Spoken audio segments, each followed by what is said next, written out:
हो गई है पीर पर्वत सी पिघलनी चाहिए, इस हिमालय से कोई तो गंगा निकलनी चाहिए। आज ये दीवारें पर्दों की तरह हिलने लगी है, शर्त लेकिन ये थी कि बुनियाद हिलनी चाहिए। हर सड़क पर, हर गली में, हर नगर, हर गांव में हाथ लहराते हुए हर लाश चलनी चाहिए। सिर्फ हंगामा खड़ा करना मेरा मकसद नहीं, मेरी कोशिश है सूरत बदलनी चाहिए। मेरे सीने में नहीं तो तेरे सीने में सही, हो कहीं भी आग पर आग जलनी चाहिए। तो दुष्यंत कुमार की इन सुंदर पंक्तियों के साथ में ही आज के वीडियो का शुभारंभ करते हैं। आज के इस वीडियो में मैं आप सभी को संपूर्ण आधुनिक काल की प्रमुख प्रवृत्तियां या फिर कहूं विशेषता को बताने जा रहा हूं। ये टॉपिक जो है मेरे लिए भी थोड़ा चुनौती भरा रहा इस संदर्भ में नहीं कि ये टॉपिक जो है बहुत ज़्यादा टफ है, बल्कि चुनौतियों से भरा इसलिए रहा क्योंकि ये जो टॉपिक है बहुत ज़्यादा विस्तृत है। ठीक है, तो छोटे चीज़ों को बना चौड़ा कर ज़्यादा लिखना, वहाँ कठिनाई नहीं आती, वहाँ चुनौती नहीं आती। लेकिन जब बड़े चीज़ों को छोटा बनाकर आपको संक्षिप्त में लिखने के लिए कहा जाए तो एक स्टूडेंट को सबसे बड़े चुनौतियों का सामना जो है वो वहाँ करना पड़ता है। चीज़ों को बड़ा चौड़ा कर लिखना आसान होता है, लेकिन चीज़ों को घटा कर लिखना बड़ा मुश्किल होता है। तो मेरे सामने भी यही चुनौती थी कि ये जो आधुनिक काल है, इतना वास्ट टॉपिक, इतना बड़ा टॉपिक है और हम लोग को सेमेस्टर एग्ज़ाम के अकॉर्डिंग हम लोग को तैयार करना है। अपना नोट्स भी मैं आप लोगों को सेमेस्टर एग्ज़ाम के पॉइंट ऑफ व्यू से देता हूँ। तो ज़्यादा से ज़्यादा 4 पेज या फिर अधिक हो गया तो 5 पेज मैं उतना ही देता हूँ और इतना ही लिखना होता है। इससे ज़्यादा भी लिखेंगे तो वो व्यर्थ हो जाता है।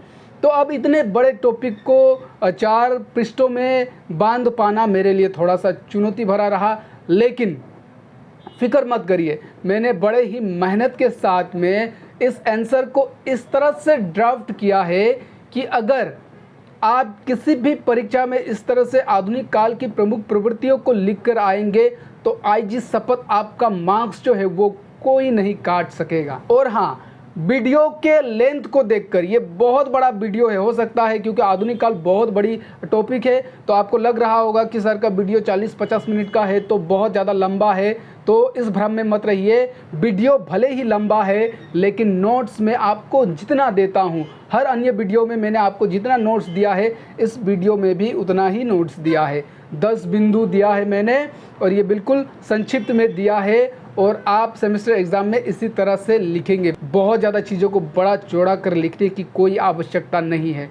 तो वीडियो इसलिए लंबा है क्योंकि मैं विस्तार के साथ में एक्सप्लेन कर रहा हूँ। ठीक है, लेकिन एक्सप्लेनेशन को भी अवश्य देखिए। ऐसा नहीं कि नोट्स ले लेंगे और चलते बनेंगे, वीडियो को विस्तार से देखिए, चीज़ों को समझिए। तो चलिए आज के विषय को शुरू करते हैं। विषय को शुरू करने से पहले नमस्कार दोस्तों, दिस इज सागर विश्वकर्मा और आप सभी का मेरे way to learning SB channel में बहुत बहुत स्वागत है। तो चलिए सबसे पहले प्रस्तावना लिखते हैं। प्रस्तावना में आप लिखिए, ये जो आधुनिक शब्द है, पहले इसको समझिए कि आधुनिक शब्द जो है वो अंग्रेजी का मॉडर्न शब्द का रूपांतरण है। ठीक है, इसका और सामान्य अर्थ होता है आज का, आजकल का, या फिर वर्तमान का, या फिर नए ज़माने का। ठीक है, और अब आधुनिक काल का जो समय सीमांकन है उसकी बात करें तो आचार्य रामचंद्र शुक्ल के अनुसार आधुनिक काल का प्रारंभ जो है वो सन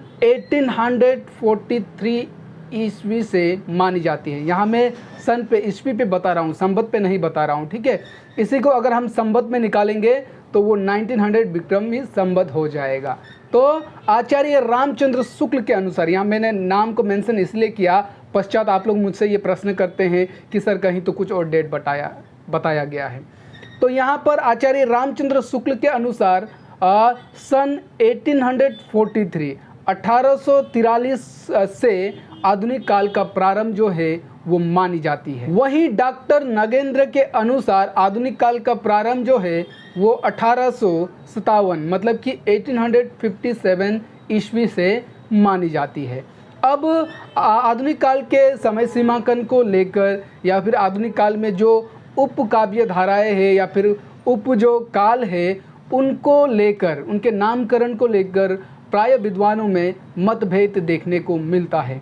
ये मतभेद जो है वो आदिकाल का जितना नहीं है, लेकिन इसमें भी आपको मतभेद अवश्य देखने को मिलेगा, क्योंकि विभिन्न ग्रंथकारों ने अपने अपने ग्रंथ में विभिन्न नामकरण एवं समय सीमांकन को बताया है। तो ये मतभेद का विषय है। लेकिन आज जो हम आधुनिक हिंदी साहित्य को कुछ इस तरह से पढ़ते हैं, आधुनिक हिंदी साहित्य को जैसे हम लोग सबसे पहले आधुनिक हिंदी साहित्य में सबसे पहला जो युग था वो भरतेंदु युग, ठीक है। इसका समय सीमांकन को आप ले लीजिए 1857 से लेकर 1900 तक, ठीक है, ये भरतेंदु युग। फिर दूसरा युग जो आता है द्विवेदी युग, 1900 से लेकर 1920 तक, कुछ लोग 1903 से लेकर 1918 तक भी बताते हैं।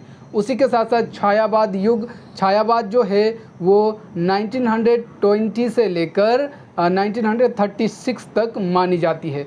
उसके बाद 1936 से लेकर 1943 ईस्वी तक प्रगतिवाद, फिर 1943 से लेकर 1960 तक प्रयोगवाद या फिर नई कविता देख सकते हैं। अब यहाँ पर मैंने समकालीन कविता को छोड़ दिया है, क्योंकि ये जो आधुनिक की अगर हम बात करें तो वो वहाँ तक ही देखी जाती है। वास्तव में समकालीन जो है वो दूसरा एक युग धारा है, दूसरा एक काल है, ठीक है। लेकिन हम लोग क्योंकि आधुनिक काल में ही उसको भी सम्मिलित करके पढ़ लेते हैं, तो हम लोगों ने नई कविता तक बात कर ली, ठीक है। अब इस युग की रचनाकारों की बात करें तो क्योंकि हम लोगों को संपूर्ण आधुनिक काल के रचनाकारों को लिख पाए ऐसा तो संभव नहीं है, ये संभव हो ही नहीं सकता। जबकि हम मान लीजिए प्रयोगवाद की कविता की विशेषताओं को भी पढ़ रहे हैं, तो हम प्रयोगवाद के सभी कवि के नाम को भी मेंशन नहीं कर पाएंगे। तो यहाँ पर संपूर्ण आधुनिक काल के रचनाकारों को नाम लिखना तो क्या है, असंभव है, ठीक है।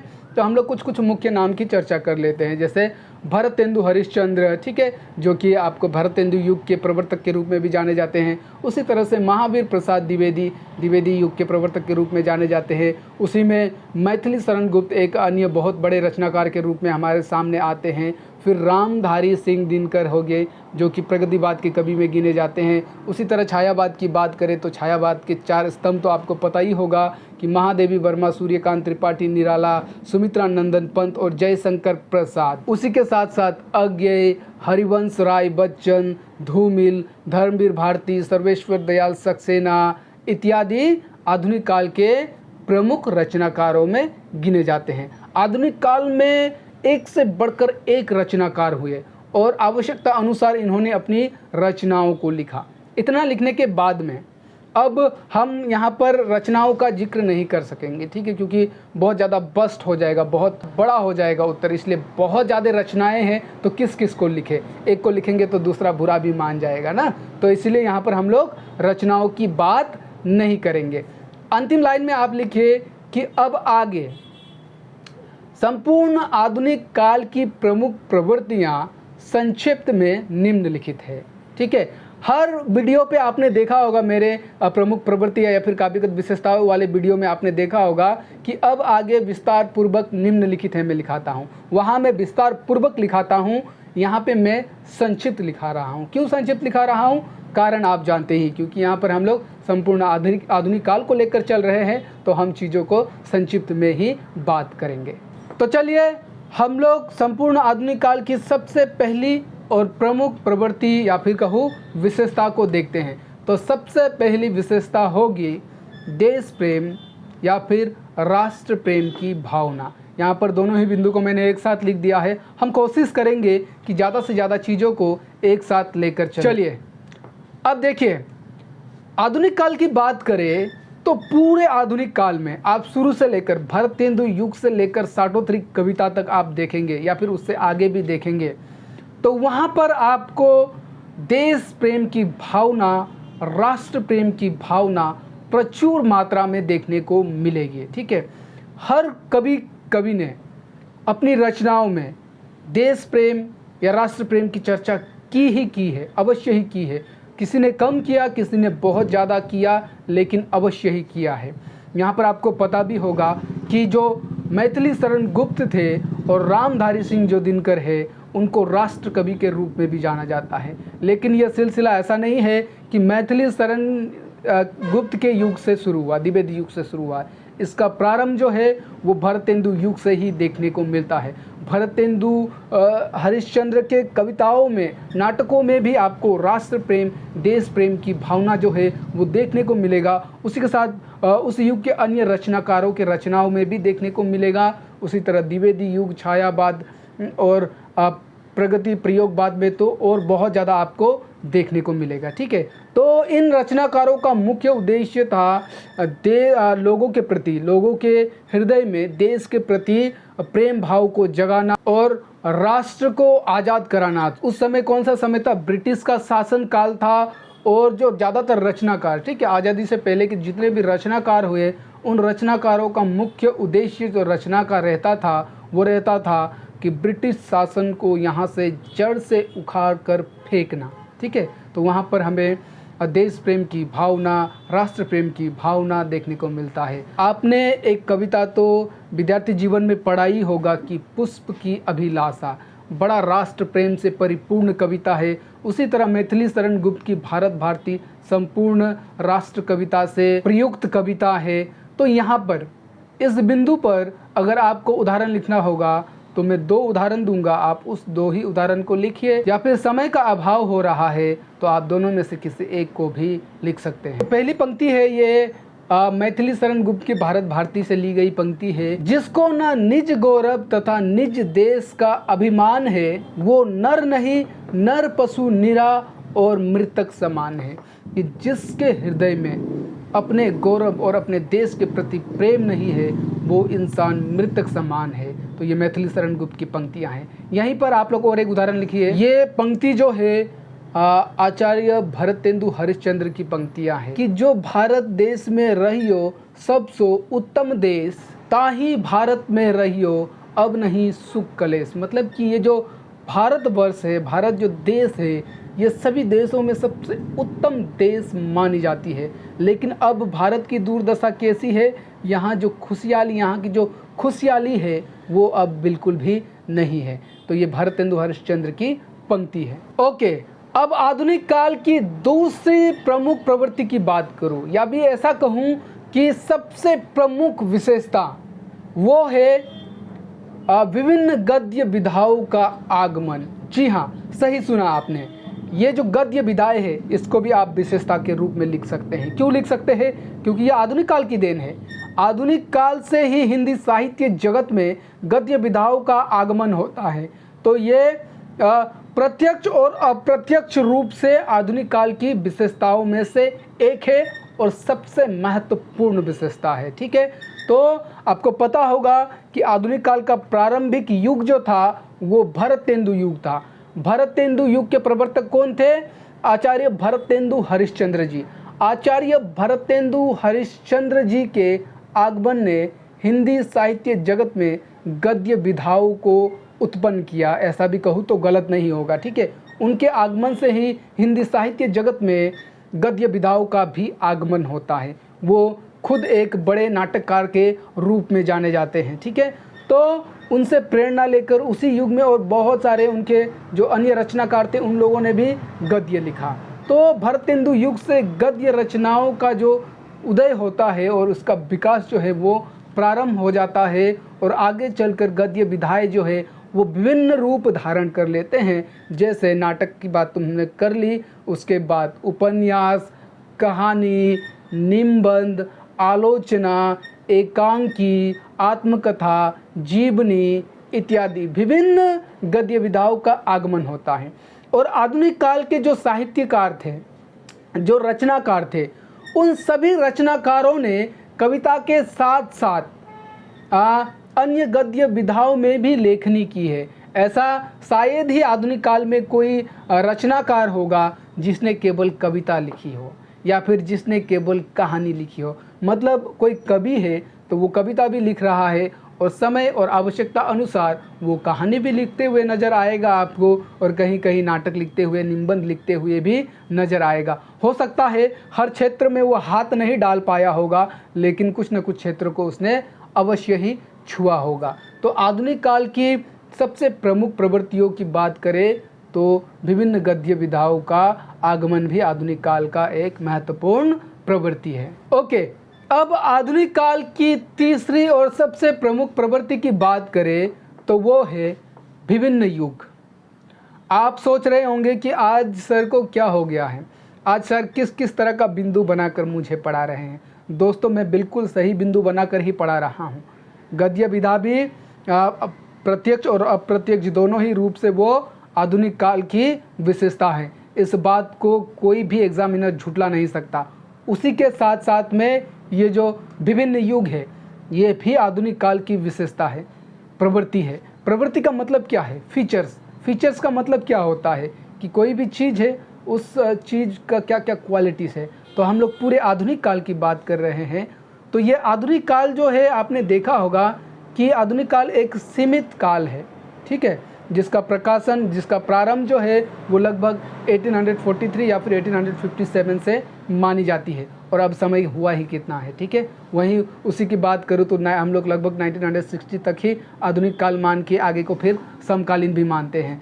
तो लेकिन इतने कम समय में भी विभिन्न युग, विभिन्न काल आपको यहाँ पर देखने को मिलता है। मान लीजिए जैसे कि 1857 से लेकर 1900 तक भारतेंदु युग, फिर 1900 से लेकर 1920 तक केवल 20 वर्ष का द्विवेदी युग आपको देखने को मिलता है। तो ये क्या ऐसी आवश्यकता पड़ी कि इसमें बहुत ही कम समय में अलग अलग युग हमारे सामने उभर कर आती है।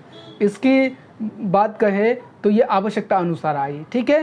तो जैसे भारतेंदु युग को परिवर्तन काल भी कहा जाता है, उसी तरह से द्विवेदी युग को जागरण काल भी कहा जाता है। फिर छायावाद आया, फिर प्रगतिवाद आया, प्रगतिवाद मतलब प्रगति करने के लिए, फिर प्रयोगवाद आया जिसमें कविताओं में नए नए प्रयोग किए गए, फिर नई कविता आई, इसी तरह फिर साठोत्तरी कविता आई। मतलब कि ये इसको देखें तो ये क्या है, ये आधुनिक काल की विशेषताओं में है, ठीक है।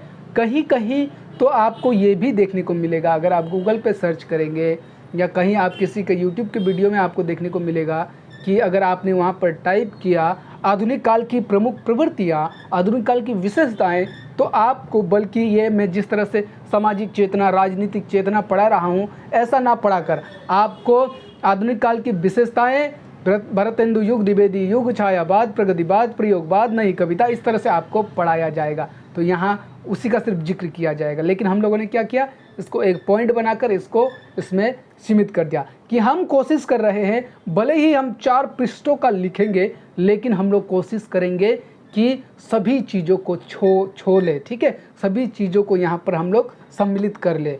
तो बताइए, अगर आप ऐसा करेंगे तो एग्जामिनर किस तरह से आपका मार्क्स को काट सकेगा। तो निश्चित तौर पर ये भी लिखे विभिन्न युग, ये भी आधुनिक काल की प्रमुख प्रवृत्तियों में से, विशेषताओं में से एक है। इस पर आप लोग जिक्र कर दीजिएगा, भारतेंदु युग, द्विवेदी युग, इन सब युगों का जिक्र कर दीजिए। और हो सके तो समय सीमांकन का जिक्र भी कर दीजिए। समय सीमांकन को जिस तरह से हमने याद करके रखा है, मैं तो आपसे भी यही कहूँगा कि आप इनको याद ही करके रखिए, क्योंकि आप MA BA पढ़ रहे हैं तो डेफिनेटली आगे चल के आप कोई ना कोई कम्पिटिटिव एग्ज़ाम तो अवश्य ही बैठने वाले, कम्पिटिटिव एग्ज़ाम में नेट की हो या फिर नेट JRF की हो या फिर आगे चल के आप जॉब के लिए भी अप्लाई करेंगे तो आप अवश्य ही बैठेंगे। तो इन सब चीज़ों को याद करके रखेंगे तो अच्छा है, ये जीवन भर आपके काम आते ही रहेगा। अब आधुनिक काल की अगली और सबसे प्रमुख प्रवृत्ति है राजनीतिक चेतना। आप सोच रहे होंगे कि सर तो हर एक पॉइंट को सबसे महत्वपूर्ण, सबसे प्रमुख बता रहे हैं।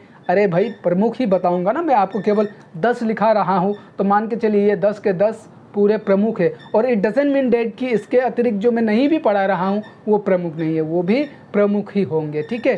तो राजनीतिक चेतना, आप भारतेंदु युग से लेकर अभी तक जितनी भी रचनाएं लिख रहे हैं उस पर आप राजनीतिक चेतना आपको अवश्य देखने को मिलेगा।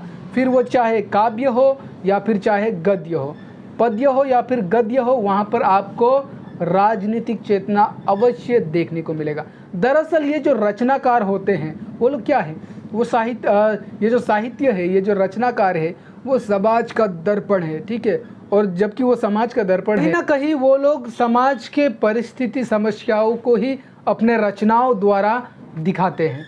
आधुनिक काल के रचनाकारों ने अपने रचना के द्वारा राजतंत्र की कटु व्यवस्था पर प्रहार किया है, उसका विद्रोह किया है, ठीक है। और ब्रिटिश शासन को उखाड़ फेंकने के लिए उन लोगों ने अपने रचनाओं द्वारा प्रयास किया है, ठीक है। जो विदेशी शासन था उनको यहाँ से भगाकर अपने देश में स्वदेश शासन स्थापित करने की उन लोगों ने प्रयास अपने रचनाओं द्वारा की है और बहुत हद तक प्रयास में वो लोग सफल भी रहे। ऐसा नहीं है कि केवल फ्रीडम फाइटर्स के वजह से हम लोगों को आज़ादी मिली है, इसमें कहीं ना कहीं रचनाकारों का हाथ भी अवश्य ही है। तो इस बिंदु पर अगर आपको उदाहरण लिखना होगा तो आप लिख सकते हैं कि हाँ ये सच है, इन दिनों मंत्री जब प्रजा के सामने आता है तो पहले से कुछ ज़्यादा मुस्कुराता है, नए नए वादे करता है। तो ये जो पंक्ति है ये सुदामा पांडे धूमिल की है, ठीक है। और यहाँ पर दूसरी बात कि आधुनिक काल की क्योंकि हम लोग आधुनिक काल की बात कर रहे हैं तो यहाँ पर हम लोग देखेंगे कि आज़ादी से पूर्व और आज़ादी के बाद की जो राजनीतिक व्यवस्था थी उस पर भी हम लोगों को इनके रचनाओं में देखने को मिलता है, ठीक है। यहीं पर इसी बिंदु पर आप और एक उदाहरण लिखिए जो कि है केदारनाथ अग्रवाल की। वे लिखते हैं कि न आग न पानी, देश की राजनीति बिना आग पानी की खिचड़ी पकाती है, जनता हवा खाती है। देखिए बहुत ही सुंदर सा उदाहरण है।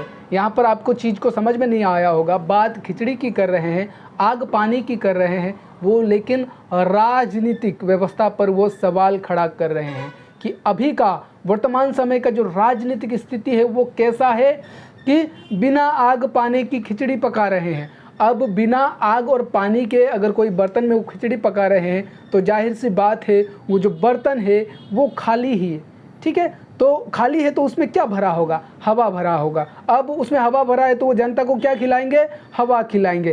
कहने का मतलब कि वर्तमान समय का जो राजनीति है वो खोखला है, ठीक है, वो खोखला है, नए नए वादे भी करता है और जनता के हित के लिए वो काम नहीं करता है, जनता के हित के लिए वो नहीं सोचता है। ओके, अब अगली प्रमुख प्रवृत्ति की बात करते हैं जो कि है नवीनता का चित्रण। जी हाँ, आधुनिक काल की, संपूर्ण आधुनिक काल की ही बात करें तो नवीनता का चित्रण भी आधुनिक काल की बहुत ही प्रमुख विशेषता रही है, ठीक है।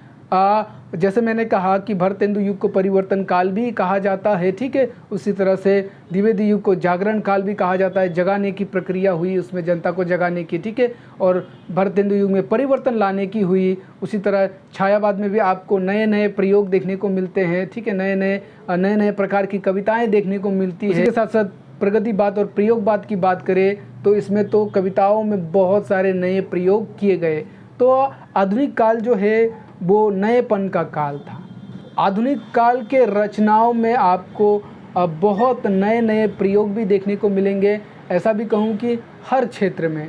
और जो ये गद्य विधा थी ये भी साहित्य जगत के लिए एक नया ही था, ठीक है, एक नया गद्य विधा ही था। और नए गद्य विधाओं में भी नए नए गद्य विधाओं का उदय हो रहा था, ठीक है। तो हर दृष्टि से देखें तो नवीनता का चित्रण या फिर नएपन का चित्रण जो है वो आधुनिक काल की बहुत अधिक प्रमुख प्रवृत्ति रही है। तो यहाँ पर आप उदाहरण लिख दीजिए। उदाहरण में लिखिए, ये उपमान मैले पड़ गए हैं, देवता इन प्रतीकों को कर रहे हैं कुछ, कभी बासन अधिक घिसने से मुलमा छूट जाता है। ये पंक्ति जो है अज्ञे की लिखी हुई है। यहाँ पर आपने गौर किया होगा कि मैं जो आपको उदाहरण दे रहा हूँ ये उदाहरण ऑलरेडी मैं अगर किसी कवि का दे रहा हूँ, उसकी काव्यगत विशेषताओं को ऑलरेडी पढ़ा चुका हूँ तो उसी से उठा कर दे रहा हूँ। ऐसा करने से क्या होगा कि आपको याद करने में आसानी रहेगी और आप लोग एवं आधुनिक काल के प्रमुख प्रवृत्तियों को लेकर बहुत ज़्यादा चिंतित हो रहे हैं। अगर आपने आधुनिक काल के भरतेंदु युग से लेकर साठोत्तरी कविता तक के कुछ भी 4-5 कवियों को भी पढ़ लिया है तो आप लोग चीज़ों को बनाकर भी अवश्य ही लिख सकेंगे। ऐसा भी नहीं है कि आधुनिक काल के लिए आपको अलग से तैयारी करके जाने की ज़रूरत है। यहाँ भी आपने देखा होगा कि मैं जो उदाहरण आप लोगों को दे रहा हूँ वो ऑलरेडी मैंने उनकी उस कवि की काव्यगत विशेषताओं में बताया हुआ है। बस यहाँ हम लोग को एक ही चीज़ का ध्यान रखना है, क्योंकि संपूर्ण आधुनिक काल की बात कर रहे हैं तो हो सके तो हम लोग विभिन्न अलग अलग कवियों का उदाहरण को हम लोग यहाँ पर प्रस्तुत करेंगे और हो सके तो जितने ज़्यादा हो सके उन कवियों का अलग अलग युग का जिक्र भी करेंगे। इस तरह से आप लोग बनाकर भी लिख सकते हैं, डरना बिल्कुल भी नहीं है। यहीं पे और एक उदाहरण आप लिख सकते हैं कि डूबत भारत नाथ बेगी जागो अब जागो। ये जो पंक्ति है वो भरतेंदु जी की पंक्ति है, ठीक है, चलिए अब अगली प्रमुख प्रवृत्ति की बात करते हैं। यहाँ पर मैंने आपके समक्ष अगली प्रमुख प्रवृत्ति रखी है मानवतावाद। ठीक है, तो मानवतावाद भी आधुनिक काल की प्रमुख प्रवृत्तियों में से एक है। आधुनिक काल के जो कवि थे, जो रचनाकार थे, वो उन्होंने सबसे अधिक महत्व जो है वो मनुष्य को दिया। ऐसा भी कहूँ तो भी गलत नहीं होगा कि ईश्वर से भी अधिक महत्व उन लोगों ने मनुष्य को दिया। उनके लिए मनुष्य सबसे बड़ा सच है, सबसे बड़ा सत्य है। उन्होंने अपने रचनाओं में सबसे अधिक मनुष्य के, और मनुष्य की भी बात करें तो निम्न वर्गीयों के पीड़ाओं को उभारा है।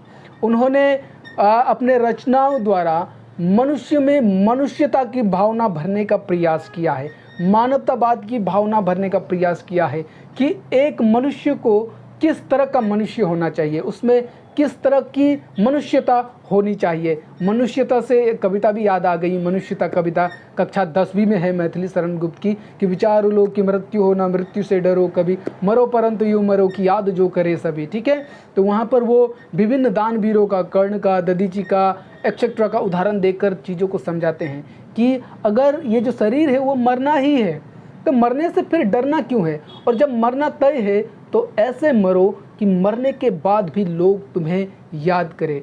और वही मनुष्य मनुष्य कहलाता है जो मनुष्य के लिए जीता है, मनुष्य के लिए मरता है। तो इस तरह का मानवतावादी दृष्टिकोण जो है वो आधुनिक काल की रचनाकारों में आप देख सकते हैं। तो यहाँ पर मैंने आपको जो उदाहरण दिया है वो मुकुटधर पांडे का उदाहरण है। मुकुटधर पांडे जो है वो द्विवेदी युग के रचनाकारों में गिने जाते हैं। तो आप लोग लिखिए कि खोज में हुआ व्यथा हैरान, यहाँ ही था तू है भगवान, दीनहीन के अश्रु नीर में, पतितों के परिताप पीर में। तो देखिए बहुत सुंदर सी उदाहरण है कि भगवान की खोज में वो बेकार ही हैरान था। वास्तव में भगवान यहीं पे था। कहाँ था भगवान? दीनहीन के दुखों में था। ठीक है, और ये जो पिछड़े वर्ग है, निम्न वर्ग है, जो पतित लोग है, जो बहुत निचले वर्ग के लोग हैं, जिसको कष्ट है, दुख है, तकलीफ है, पीड़ा है, उनके पीड़ाओं में था भगवान। अगर आप जरा सा भी उनका मदद करेंगे तो साक्षात भगवान का आपको दर्शन हो जाएगा, भगवान का आपने सेवा कर लिया मानो। ये ज़रूरी नहीं है कि मंदिर में जाकर दुनिया भर का फल आहार चढ़ाए। वो भगवान जो है वो मूर्ति का बनाया हुआ है, और वो मूर्ति का भगवान वो फल आहार को नहीं खाएगा। उससे तो अच्छा है कि आप किसी भूखे को, किसी गरीब को खिलाए तो भगवान की सेवा होगी। अगर आप उसको खिलाएंगे तो अप्रत्यक्ष रूप से वो भगवान के पास भी पहुंच जाएगा। ओके, जब हमने निम्न वर्गीय और पिछड़े वर्ग की बात कर ही ली है तो अगला जो बिंदु है वो हम लोग लिख देते हैं निम्न वर्गीय के पीड़ाओं का यथार्थ चित्रण। ठीक है, यहाँ पर भी मैंने दो बिंदु का समावेश कर दिया। ठीक है, एक तो मैंने पिछड़े वर्ग को भी ले लिया, दूसरे यथार्थ चित्रण को भी ले लिया। दोनों को मिलाकर समावेश करके हम लोग इस बिंदु को लिख देते हैं। देखिए, आधुनिक काल की रचनाओं में आपने देखा होगा कि आधुनिक काल के जितने भी रचनाकार हुए उन लोगों ने सबसे अधिक महत्व जो है वो मनुष्य को दिया, व्यक्ति को दिया। इसलिए तो ज़्यादातर रचनाओं में आपने व्यक्तिवाद या फिर बौद्धिकता को भी देखा होगा। ठीक है, खासकर प्रयोगवाद वाले कविता में। तो मानव में भी उन लोगों ने पिछड़े वर्ग को, जो निम्न वर्ग थे, जो गरीब परिवार थे, जो गरीब लोग थे, जो कृषक लोग थे, उनके पीड़ाओं को अपने रचनाओं के माध्यम से हम सबके समक्ष रखा है और उसको उभारा है। जो निम्न वर्गीय थे उन पर शोषण किया जाता था, उन पर अत्याचार किया जाता था, तो उस निम्न वर्गीय के दुखों तकलीफ़ों को उन्होंने अपने कविताओं में उभारा है। यहाँ पर आपने कविता भी पढ़ी होगी, वो तोड़ती पत्थर, हाय क्या दुखद कविता है। उसी तरह से और बहुत से बिंदु है, ऐसे बहुत सारे कविता है। प्रेमचंद की बात कर ले तो प्रेमचंद जो उपन्यास और कहानी के सम्राट भी कहे जाते हैं, प्रेमचंद ने ज़्यादातर कृषिक के समस्या पर अपनी रचनाएं लिखी है। उनकी उपन्यास गोदान को ले लीजिए या फिर उनकी कहानी पूस की रात को ले लीजिए, तो इन सभी में उन्होंने कृषिक के समस्याओं को उभारा है। उसी तरह से इस युग के विभिन्न रचनाकारों ने अपने रचनाओं में निम्न वर्गीयों के, मध्य वर्गीयों के, कष्टों को, तकलीफ़ों को, उनके पीड़ाओं को समझा है और अपने रचना में स्थान दिया है। तो इस बिंदु पर अगर आपको उदाहरण लिखना होगा तो आप लिख सकते हैं कि आग लगे इस राम राज में, ढोलक मरती अमीर की, चमड़ी बचती गरीब की, खून बहा है राम राज में, आग लगे इस राम राज में। तो ये केदारनाथ अग्रवाल की पंक्ति है। इसमें वो कहने का प्रयास कर रहे हैं कि अगर ये राम राज्य है, अगर तुम इसे राम राज्य कहते हो तो ऐसे राम राज्य में आग लग जाना ही उचित होगा, क्योंकि यहाँ पर जो ढोल बजती है और ढोल में चमड़ी लगाई जाती है, तो अमीर लोग जो ढोल बजाते हैं उस ढोल में जो चमड़ी लगी है वो गरीब की चमड़ी है। मतलब कि जो अमीर वर्ग लोग हैं ये गरीबों का खून चूसते हैं, इनको बजाते हैं। इससे तात्पर्य है कि इनका शोषण करते हैं, कमाते वो है और टैक्स के रूप में ये सब भर भर के, झोली भर भर के ले जाते हैं। तो इस तरह का राम राज्य को आग लग जाना ही उचित होगा, ठीक है, क्योंकि इस राम राज्य में बहुत से गरीबों का, किसान वर्गों का खून बहा है। दोस्तों, आप सोच रहे होंगे कि सर तो एक से एक प्रमुख विशेषता पहले ही जा रहे हैं, इसका अंत कब आएगा? 8 बिंदु तो ऑलरेडी हो चुका है। तो यहाँ पर हम क्या करेंगे, अब मैं केवल आपको 2 ही बिंदु देने वाला हूँ, चिंतित ना हो, ठीक है। अब एक ऐसा बिंदु देने वाला हूँ जिसमें हम लोग बहुत कम लिखेंगे लेकिन सब कुछ लिखेंगे। जी हाँ, ये बिंदु है आधुनिक काल की अन्य प्रमुख प्रवृत्तियाँ। अब देखिए, यह संभव ही नहीं है कि आधुनिक काल की हर एक प्रमुख प्रवृत्तियों पर हम लोग चर्चा करें, ठीक है।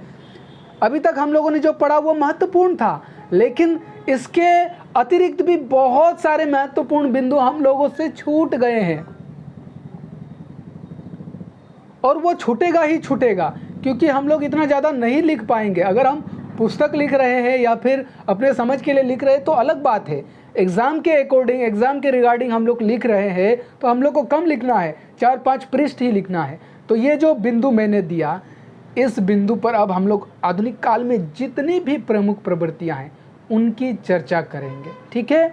और कोई भी माइकलाल, कोई भी एग्जामिनर आपका मार्क्स नहीं काट पाएगा, भले ही आप एक एक को विस्तार से जिक्र नहीं कर रहे हैं, लेकिन इस बिंदु पर अब हम सभी प्रवृत्तियों का जिक्र कर ही देंगे। तो यहाँ पर आप लिखिए, जैसे अब तक जो हम लोगों ने प्रमुख प्रवृत्तियों की चर्चा की, उसके अतिरिक्त आधुनिक काल की कुछ अन्य प्रमुख प्रवृत्तियाँ इस प्रकार है, जैसे यथार्थ चित्रण, आक्रोश की भावना, विद्रोह का स्वर, नारी के प्रति उदार दृष्टिकोण, मोहभंग का चित्रण। मोहभंग का चित्रण मतलब आज़ादी के बाद में जो सपने देखे थे और जो सपना टूट गया उसका चित्रण, ये धूमिल की कविताओं में आपको बहुत देखने को मिलेगा। उसी के साथ साथ प्रेम वर्णन, छायावादी कविता में आपको प्रेम वर्णन भी देखने को मिलेगा, सौंदर्य वर्णन भी देखने को मिलेगा। फिर हालावाद आपने देखा होगा कि हरिवंश राय बच्चन की कविता में आपको हालावाद देखने को मिलेगा, और सौंदर्य वर्णन, प्रेम वर्णन, उसके बाद व्यक्तिवाद, बौद्धिकता, जो कि आपको प्रयोगवाद नई कविता में देखने को मिलेगा, लाक्षणिकता छायावाद में देखने को मिलेगा आपको, व्यंग्यात्मकता सभी युगों में आपको देखने को मिलेगा, यथार्थ चित्रण ये भी सभी युगों में देखने को मिलेगा, रूढ़िवाद का विरोध ये भी देखने को मिलेगा, आस्था और अनास्था, कई वे ईश्वर पर आस्था भी रखते हैं लेकिन अनास्था की झलक भी हम लोगों को देखने को मिलेगा। उसी के साथ साथ प्रेरणादायक रचना कविताएं भी आपको देखने को मिलेगा, जैसे हरिवंश राय बच्चन की कविताओं में बहुत सारी प्रेरणा हमें देखने को मिलता है कि कोशिश करने वालों की हार नहीं होती, लहरों से डरकर नौका पार नहीं होती, नन्ही चिट्ठी जब दाना लेकर चलती है, चढ़ती दीवारों में 100 बार फिसलती है। तो इस तरह के बहुत सारे प्रेरणादायक कविता भी हम लोगों को देखने को मिलेगा।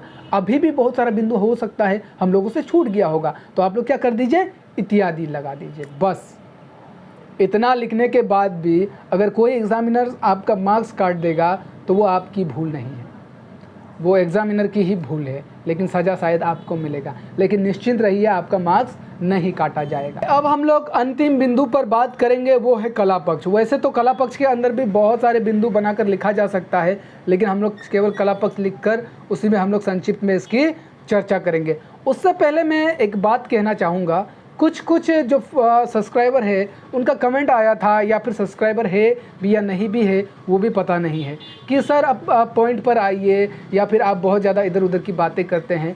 लेकिन जहाँ तक मुझे पता है मैं अपने वीडियो में कभी भी इधर उधर की या फिर फिजूल की बातें नहीं करता हूँ, और अगर कभी कर भी रहा हूँ तो वो मैं उदाहरण देकर आपको समझाने का प्रयास कर रहा हूँ भाई। सिर्फ किताब लेकर अगर मैं पढ़ाने बैठ जाऊँ ना तो बाकी टीचर्स और मुझ में कोई अंतर नहीं रह जाएगा। अब मेरे भी पढ़ाए वाले चीज़ों को समझ नहीं पाएंगे। चीज़ों को आसान बनाकर, सरल बनाकर आपको समझाने के लिए मैं कभी कभी किसी फिल्म का उदाहरण दे देता हूँ, कभी कभी इधर उधर की चीज़ों का उदाहरण दे देता हूँ। तो चीज़ों को समझाने के लिए मैं कभी कभी इधर उधर समझाता हूँ। और इतना भी क्या आपको वो है कि आपको एकदम मतलब पॉइंट टू पॉइंट ही चाहिए? ऐसा तो शायद ही कोई टीचर होगा कि आपको पॉइंट टू पॉइंट ही पढ़ाएगा। थोड़ा बहुत इधर उधर या फिर एग्जाम्पल्स तो हर टीचर देगा ही देगा। और आप लोगों को इमरजेंसी शायद इसलिए भी लगा रहता है क्योंकि कल एग्ज़ाम है और आज पढ़ रहे हैं। थोड़ा एडवांस में पढ़ा करिए तो आपको इतना इमरजेंसी नहीं लगेगा। ऐसा नहीं है कि मुझे उनका कमेंट देखकर बुरा लगा, बस मैं ये बता रहा हूँ कि ये फिजूल की बातें मैं नहीं करता हूँ, एक्स्ट्रा बातें मैं नहीं करता हूँ। उदाहरण देकर आप लोगों को समझाने का प्रयास करता हूँ।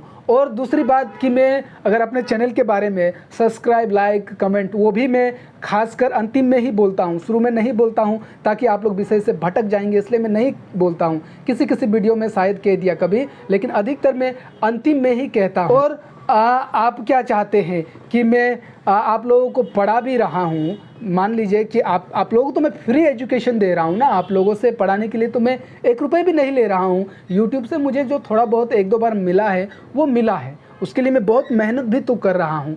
तो अगर मैं इतनी मेहनत से आपको पढ़ा भी रहा हूँ तो मैं अपने चैनल को और अपग्रेड कराने के लिए मैं क्या सब्सक्राइब, लाइक, कमेंट, शेयर की रिक्वेस्ट भी ना करूँ, उसकी गुजारिश भी ना करूं? ऐसा तो हो ही नहीं सकता है। वैसे भी मेरे बहुत सारे वीडियो में बहुत अच्छी खासी व्यूज़ भी आई है। अच्छी खासी मतलब 50-60। मेरे जैसे छोटे क्रिएटर या फिर छोटे चैनल के लिए तो 50-60 भी बहुत ज़्यादा होता है। लेकिन सब्सक्राइबर मेरे कितने हैं? बहुत कम है। मतलब बहुत सारे लोग ऐसे हैं, स्वार्थी लोग हैं। आप लोगों से नहीं कह रहा हूँ, जो लोग मेरे सब्सक्राइबर हैं आप लोगों को तहे दिल से धन्यवाद है। और जो नहीं है, प्रथम बार वीडियो देख रहे हैं, आप लोग भी करके मेरा फैमिली मेम्बर बनिए, क्योंकि यहाँ पर आपको इसी तरह मैं पढ़ाते रहता हूँ। लेकिन बहुत सारे स्वार्थी लोग भी होते हैं, वीडियो को देखते हैं, नोट्स भी लेते हैं और लाइक भी नहीं करेंगे, कमेंट भी नहीं करेंगे, सब्सक्राइब भी नहीं करेंगे, चले जाएंगे। फिर कभी दिन आने की आवश्यकता पड़ेंगे, आएंगे, देखेंगे, चले जाएंगे। तो इतना भी स्वार्थी होना भी ठीक नहीं है। मैं अगर आपके लिए मेहनत कर रहा हूँ तो आप भी तो मुझे सपोर्ट कर सकते हैं ना। तो आपकी सपोर्ट की मुझे बहुत ज़्यादा आवश्यकता है, क्योंकि मेरा ये जो चैनल है वो बहुत धीरे धीरे ग्रोथ कर रहा है। इसी तरह चलता रहा तो कहीं मैं डिस्करेज ना हो जाऊं, इसलिए मुझे इनकरेज कीजिए और ज़्यादा से ज़्यादा सपोर्ट कीजिए, अपने दोस्तों को शेयर करिए। चलिए पॉइंट पे आते हैं, कला पक्ष पर। आज मैंने थोड़ा सा एक्स्ट्रा बात कर दी, इसके लिए क्षमा प्रार्थी हूँ। आधुनिक काल की कला पक्ष की बात करें तो आधुनिक काल में छंद रहित और छंद सहित दोनों ही प्रकार की कविताएं देखी जा सकती है। ठीक है, उसी के साथ साथ कविता के साथ साथ आधुनिक काल में विभिन्न गद्य विधाओं का भी आगमन हुआ, जो कि बार बार कह रहा हूं। तो कला पक्ष में भी इस बात को आप लोग मेंशन कर दीजिएगा, क्योंकि कविता के साथ साथ में विभिन्न गद्य विधाओं का भी आगमन, उदय और विकास इस युग में होता है। आधुनिक काल में काव्य की बात करें तो आधुनिक काल में महाकाव्य, प्रबंध काव्य, मुक्तक काव्य, छोटी छोटी कविताएँ भी लिखी गई, मतलब कि सभी प्रकार की लिखी गई। और मुक्त छंद की कविता तो बहुत सारी लिखी गई। आधुनिक काल की भाषा की बात करें तो आधुनिक काल की जो मेन भाषा थी, जो मुख्य भाषा थी, वो खड़ी बोली हिंदी है। लगभग सभी रचनाकारों के जो मुख्य भाषा थी वो खड़ी बोली हिंदी थी। लेकिन खड़ी बोली हिंदी के साथ साथ आपको कुछ अन्य भाषाओं का, जैसे उर्दू, फारसी या फिर विदेशी भाषाओं का प्रभाव भी आपको कहीं कहीं देखने को मिलेगा। कहीं कहीं नहीं, बहुत ज़्यादा आपको देखने को मिलेगा, प्रभाव तो मिलेगा ही मिलेगा। और आधुनिक काल के रचनाकारों ने, क्योंकि नवीनता का युग था, नवीनता का काल था, तो अपने रचनाओं में समाज में सुधार लाने के लिए, परिवर्तन लाने के लिए बहुत सारे विभिन्न नए नए प्रयोग किए। फिर वो चाहे काव्य, गद्य, पद्य विधा हो या फिर गद्य विधा हो, नए नए उपमानों का, प्रतीकों का, बिंबों का भी प्रयोग किया है। तो और कला पक्ष की दृष्टि से, भाव पक्ष की दृष्टि से या फिर शिल्प विधान की दृष्टि से आधुनिक काल की कविता जो है वो परिष्कृत कविताएं हैं। और कुछ कविताओं में आपको अलंकार भी, रस भी देखने को मिलता है। उसी के साथ साथ कुछ हास्य कविताएं भी देखने को मिलेगा और बहुत सारे गीति शैली वाले काव्य भी आपको देखने को मिलेगा। बस इतना कर दीजिए, इतना लिख दीजिए, आपको संपूर्ण मार्क्स मिलेगा। लास्ट में जिस तरह से मैं गुजारिश करता हूं, आज थोड़ा पहले भी कर ही दिया, फिर भी एक बार कर ही देता हूं कि अब तक अगर आपने मेरे चैनल को सब्सक्राइब नहीं किया है या फिर मेरे चैनल पर पहली बार आए हैं तो प्लीज़ प्लीज़ प्लीज़ मुझे आपकी सपोर्ट की आवश्यकता है। तो मेरे चैनल को अभी के अभी सब्सक्राइब करिए, क्योंकि इस चैनल में इसी तरह का वीडियो मैं आए दिन बनाते रहता हूं। चैनल को सब्सक्राइब करके बेल आइकन को दबाकर ऑल पर क्लिक अवश्य कर दे। उसके बाद अपने दोस्तों को शेयर भी करें ताकि किसी और का भी हेल्प हो जाए। वीडियो पसंद आए तो लाइक करें, कुछ पूछना हो, कुछ सुझाव हो या फिर किसी टॉपिक पर डिमांड हो तो कमेंट करें। तो मिलते हैं बहुत जल्दी किसी अन्य विषय के साथ। तब तक के लिए मैं सागर विश्वकर्मा और मुझे दीजिए इजाज़त। जय हिंद, जय भारत, नमस्कार।